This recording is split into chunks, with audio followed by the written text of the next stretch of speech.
Hey guys, another day. Syempre, another video na naman tayo. So, for today's video, i-share ko nga sa inyo kung paano nga ako gumawa nga ng notepad. So, yung i-share ko lang sa inyo guys, yung simpleng simpleng notepad lang para madaling sundan. So, ito nga yung nagawa ko ng mga notepad kahapon. So, ayan, mag-create lang tayo dito ng additional. So, yung size nga pala nito is A5 size. So, ayan, i-click nyo lang ditong element sa gilid and mag-type lang kayo dito ng gusto nyo maging background nga. So, yung napili ko nga is ito pose, diba? So, hanap lang kayo dito ng mga elements. So, kung hindi kayo naka-pro, guys, so, maghanap kayo ng mga elements na pwede kahit hindi naka-pro. So, dahil naka-pro nga ako, so, kahit kumuha ako dito ng mga pro elements, so, carry lang. And ito na nga yung napili ko. So, iset nyo lang yung image as background nga. Turn natin siya ma-set as background. So, balik tayo ulit dito sa elements. And, i-type nyo lang itong frame. And, ito nga yung napili ko, yung pinakauna. And, ayan, depende sa inyo kung gaano kalaki na nga yung magiging frame dyan. So, bali dito natin ilalagay mamaya yung mga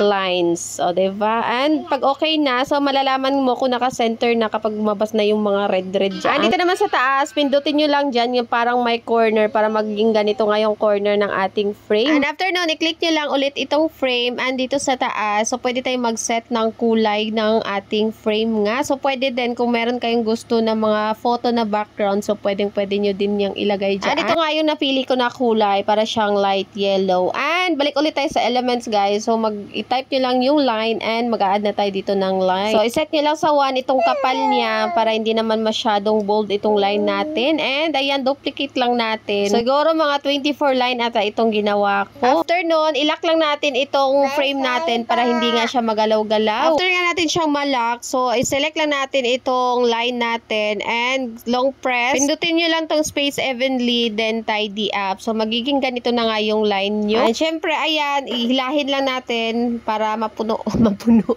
Hilahin lang natin or i-drag lang natin para magkaganito nga. After nun, ayan, long press ulit and i-group nyo lang para hindi tayo mahirapan. Baka kasi ma-dislocate yung mga isang linya dyan. And i-center nyo lang guys. And kapag okay na, so ready to go na yan. So balik ulit tayo dito sa elements and hanap lang tayo dito ng cute cat. O diba? So ayan, pili lang kayo dito ng iba pang design na gusto nyo idagdag nga dito sa inyong notepad. And ito nga yung napili ko. And lalagay lang natin siya dito sa baba. O diba? So nakadepende sa inyo kung saan nyo ilalagay. So sa gitna ba, sa baba, sa taas. So kemerot, kahit saan naman pwede. So ayan, nagdagdag pa nga ako dito ng design. So, sa element ko pa rin yan siya hinanap. So kahit mga keywords nga lang yung i-type nyo dyan. So, lalabas yung mga design na related nga doon sa keywords nyo nga. So, ito nga, binawasan ko lang itong transparency niya para hindi naman masyadong dark kasi nasa gitna nga siya. And, nung okay na nga, so, click nyo lang itong layer. So, ipailalim natin siya dito sa ating mga line. So, kung wala na nga kayong